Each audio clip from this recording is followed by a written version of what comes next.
سلام بچه ها. اومدم یه چیزا بهتون بگم. ما یه دریل خریدیم، دریل شارژی آمازونی مارک آشغال، یه مارک بی مصرف. رفتیم خریدیم این دریلا 1,500,000 تومن اما پول گرفته. 1,500,000 تومن از ما پول گرفته. یه دوتا سرمته و اینا هم گرفتیم، شده 1,500,000 تومن. اینجا رو ببینید، به قرآن اینا خودم نوشتم 1,450,000 تومن، اما پول گرفته و سرمته شده 500,000 تومن.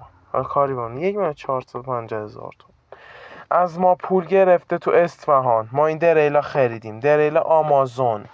خودش که میگفت گارانتی داره، نم چی داره، هزار دنگ و فنگ به ما گفت. تو گوگل زدیم میگه خوبه، تک باتریه، افتضاحه، یه ساعت که جاده خالی میکنه. بزن در کارت شما نگاه، دریل آمازون. من ریدم تو این اسمش. ببین اینجا رو ببینید، دریل آمازون. نگاه، این یه باتریشه است که 1 ریالی میارزد.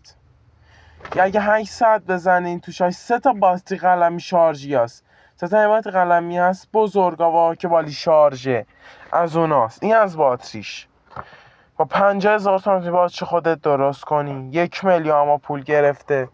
باتریش آشغاله، هزار دنگ و فنگم زده پشت. کاری به اینا نداریم، ما اصلا کاری به اینا نداریم. 1,000,000 هم پول گرفته. باتریش که خرابه. یا باتریش رو تو شارژ میزنیم، این چراغی که اینا میبینی، این قرمزه، این قرمزه، همچی که میزنی تو شارژ، اگه این شارژشه سبز میشه.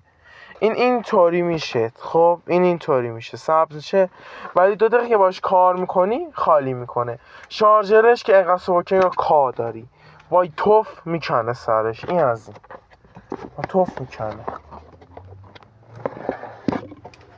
توف میکنه. این دریلشه، یعنی یه دریل آشغاله. خب یه دریل آشغال 2 دقیقه هم باش کار کنی، 2 دقیقه باش کار کنی، در جا خراب میشه. در جا باش خراب میشه. یعنی در جا همین، یعنی نگو سرش شده. این از این. یه متر هم خواهی ببندی سرش، اینه ها، یه متر. آقا متر دیوی ریزه بالی آهنه، میخوایی سوراخ چی بزنی؟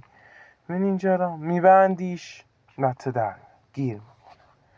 زده مثلا زده تا دورش تا 25 میاد، تو 23 25 1 تا 25 میاد. چکشی هم داره. 25 که میزنی انگار زدی روی یک که میزنی انگار زدی روی چی خاموش است. یه دریل آشغال. مثلا این میگه خودش که میگه بار موتورش، یه 2 موتوره، اینم چی 2 سرعته موتور، اینم چه چیزی آشغالیه.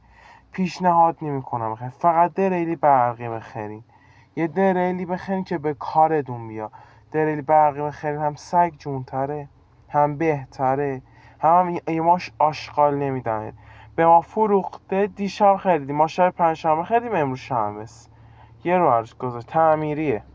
نکن اینجا ما تازه فهمیدیم تعمیریه. داغونه. نخرین این مارکه. اگه میخواین بخرین یا برقی بخرین یا از اون باتی بزرگا. آمازون آشغاله، نخرین.